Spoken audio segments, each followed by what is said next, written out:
In this video, we will go over the steps on how to submit an online application for your post-graduation work permit.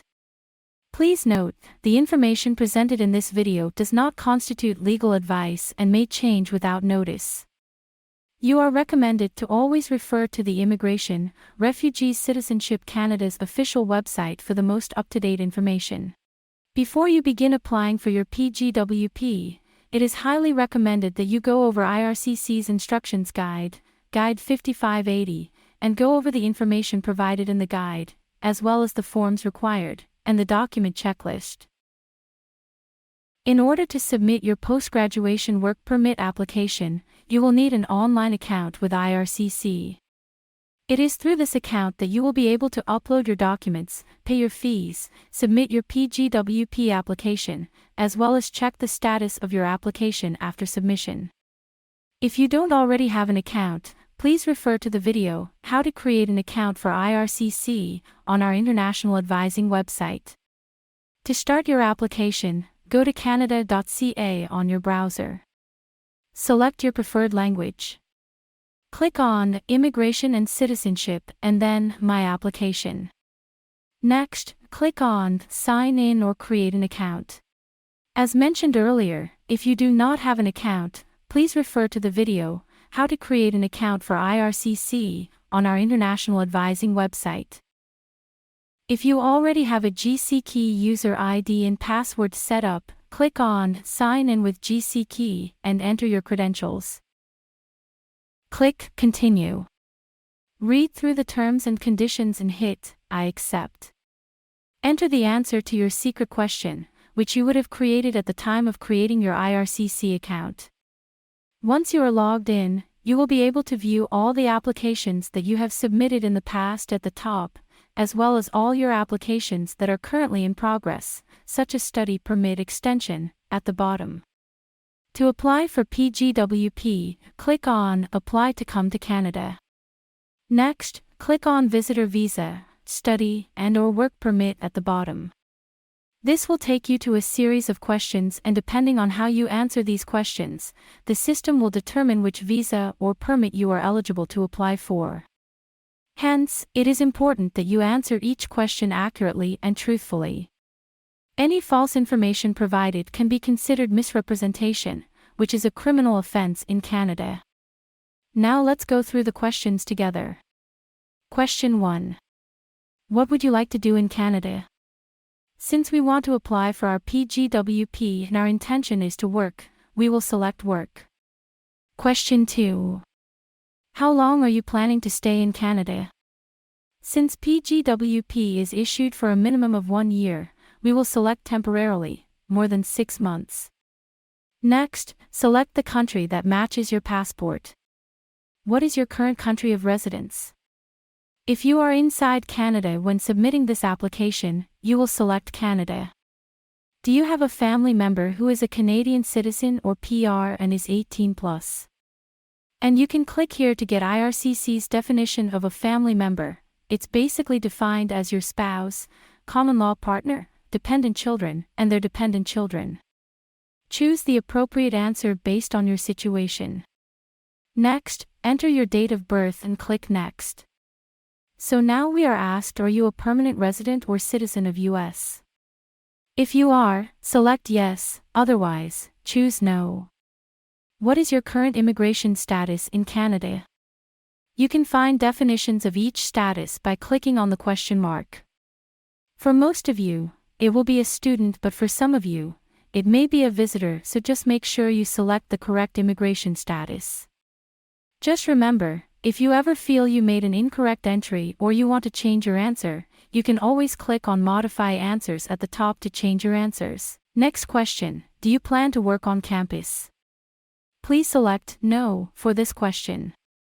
Next, are you a full-time student at a participating post-secondary institution? At the time you apply for your PGWP, if you are no longer enrolled as a full-time student, select No. For the next question, if you received your completion letter from KPU and your program was 8 months or longer, select Yes. Is your work an essential part of your studies, for example, a co-op or internship program? Choose No. Have you been told by an IRCC office that you are approved in principle for PR in Canada? Answer as per your situation. Have you submitted a PR application in Canada? Again, answer as per your situation. Next question, do you have a written job offer? You do not need a job offer to apply for your post-graduation work permit, so you may select No for this question. Do you have an official letter from your school that confirms you've completed your study program, as well as a copy of your final transcript? Please select Yes. All students should receive these documents upon graduation. If you do not have these documents, then please contact the international office. What is your marital status? Answer as per your situation. For the next question, if you plan to stay in BC, just select BC, otherwise select whichever province you plan on staying in. Once all the questions have been answered, the system will list the permits or visas you are eligible to apply for. Since we want to apply for PGWP, we will click Continue here. Here, it says, Create your personal checklist. In order for the system to generate a personalized checklist for us, we will have to answer a few more questions. Before you hit Continue, please read the information provided on this page. One thing I want to highlight here is the following: do not submit multiple applications for the same service in an effort to speed up your application. This means, if you already have an application in the queue, please do not submit the same application again, as this will just increase the processing time of your application. Click Continue. Now let's go ahead and answer a few more questions. Question 1. Do you have an official letter from your school that confirms you've completed your study program, as well as a copy of your final transcript? This was a question that was asked earlier as well. You should have received both these documents upon graduation, so please choose Yes. Next, have you had a medical exam performed by an IRCC authorized panel physician within the last 12 months? If you have, select Yes, otherwise choose No. Please note, if you did not have a medical exam done in the past 12 months, you will need one if any one of these scenarios applies to you. You want to stay in Canada for more than 6 months and have lived in one or more designated countries or territories for more than 6 months in the past year. You may click on the link here to see a list of the designated countries. You also need a medical exam if you plan on working in any one of these fields. Please keep in mind that if you do need a medical exam, there is a separate fee associated with that. It's not included in the PGWP application fee. Next question. Again, a similar question is being asked here. If you plan on working in any of these fields, select Yes, otherwise choose No. Next question. Do you want to submit an application for a family member? Again, make sure you understand what a family member is. You can find IRCC's definition of a family member by clicking here. If you select Yes, you will be asked for additional information about the family member. Next question. Are you giving someone access to your application? Please answer as per your situation. Next, in the past 10 years, have you given your fingerprints and photo, biometrics, for an application to come to Canada? For the majority of the students, the answer will be a Yes. However, if it's a No, note that there is a separate fee for biometrics, $85 per person. If there are additional family members, then the rate changes. Please refer to the IRCC website for the exact charges. For the next question, please select Yes unless you identify as a worker listed under the fee exemptions for open work permits. Please refer to the QR code for fee exemptions. Next, it asks you whether you have access to a camera or scanner. You must ensure you have access to these tools and choose Yes here in order to move forward with your application.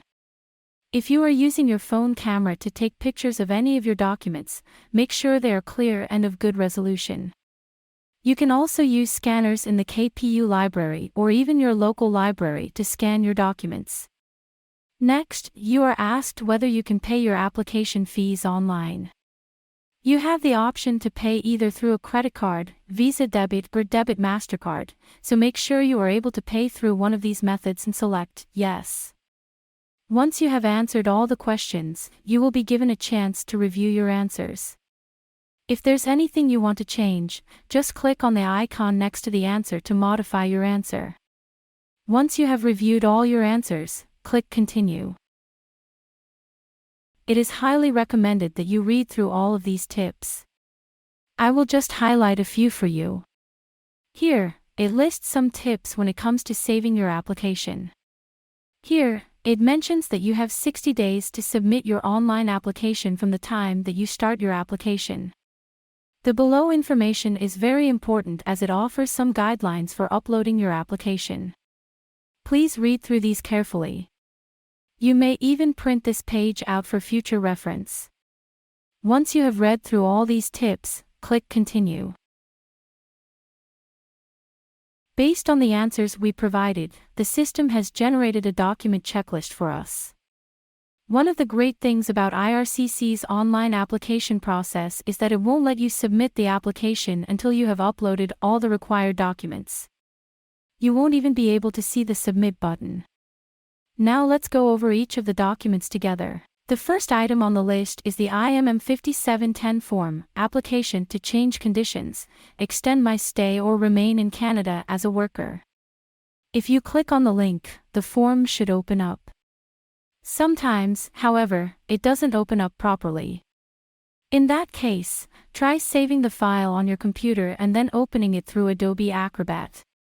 If you need help completing this form, you may refer to the document, Guide to Completing IMM 5710 Form for PGWP, found on our International Advising website. For the recent education transcript, attach all your official transcripts. If you transferred from another DLI to KPU and had some of the courses transferred to KPU, make sure you attach your official transcript from both KPU and the other DLI. You are advised to apply for your official transcript from KPU in your last semester. You may apply from your online self-service account. Make sure to check off the option Hold for Grades when applying in your last term. For more information on how to request your official transcript online, refer to www.kpu.ca/records/how-to-order-transcript. For the completion of studies letter, you will attach your completion letter and immigration purpose document. International advisors try to issue the completion letter within 3 business days of your graduation date. The letter will be sent to your KPU email address. You are advised to merge the completion letter and immigration purpose document and upload them as one file. You can find free PDF merging software online that you may use. Under Passport, attach a copy of all your passport pages showing your passport number, date of issue and expiry, name and date of birth, and pages with any entry/exit stamps as well as a copy of your current study permit. If you click on the question mark beside the item, you will be provided with more details about what to include. Please note that the post-graduation work permit is issued for the length of your passport, so if your passport is expiring soon, make sure to renew it. Once again, remember to merge all the scanned passport pages and your study permit document into one file before uploading it. Next, you will need to include your digital photo. Again, if you click on the question mark, you will be able to find the requirements for the digital photo. You may see additional documents in your checklist if you answered questions differently than what was shown in this video. For example, you may be required to upload proof of an upfront medical exam if you said yes to working with vulnerable people and did not have a medical exam done in the past 12 months. If you are unsure of the requirements for a supporting document listed on your checklist, please clarify with an international advisor. The next few documents are optional. If you are from a visa-required country and need to travel, you will need a valid TRV to re-enter Canada. For PGWP applications submitted from outside Canada, if you require a TRV or an ETA, it will be issued automatically with your work permit. You do not need to apply separately for a TRV. If you submit your PGWP application from within Canada, a TRV will not be issued upon approval of the application. You will need to wait until you receive your PGWP, then apply for a TRV from within Canada. Your TRV will be issued with the same expiry date as your work permit. Under Client Information, you have the choice to upload any additional optional documents. An example can be an explanation letter. An explanation letter has to be written by the applicant. The explanation letter provides the applicant with the chance to provide additional information to the IRCC officer to support their application. Some situations where you may include an explanation letter are: if you took scheduled breaks or if you needed more time to complete your studies, for example, a 2-year program took 4 years to complete. If you were part-time in your first semester or took 2 terms off back-to-back or were part-time for 2 terms consecutively. If you took qualifying MATQ or ENGQ courses, or ELST courses. If you changed DLI or changed programs at the same DLI. We recommend that you attach an explanation letter if you think, in the absence of the explanation, it's possible for the IRCC officer to deny your application. For example, if you were part-time in your first semester due to medical reasons, you should attach an explanation letter providing reasons for why you were part-time. Be sure to attach any supporting documents as well. When writing your explanation letter, keep it short and concise. Do not write a story but rather stick to facts that will support your case. If you are a student who was approved for an authorized leave, you should upload the approval of authorized leave letter provided to you by an international advisor under the Client Information section. If you were a pathway student who was unable to maintain full-time status due to certain registration restrictions, then please meet with an international advisor for a confirmation of enrollment special purpose letter. This letter should be uploaded under the Client Information section. Lastly, please take note of the total fees. This amount may change depending on whether you need to submit biometrics or if you have additional family members in your application.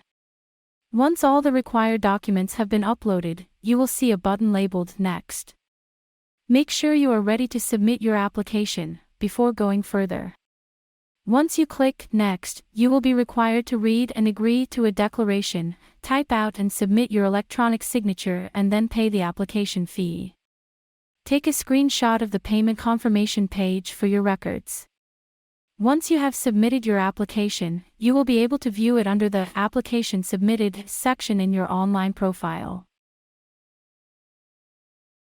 If you have any questions regarding the PGWP application process, please be sure to check with an international advisor prior to submitting your application.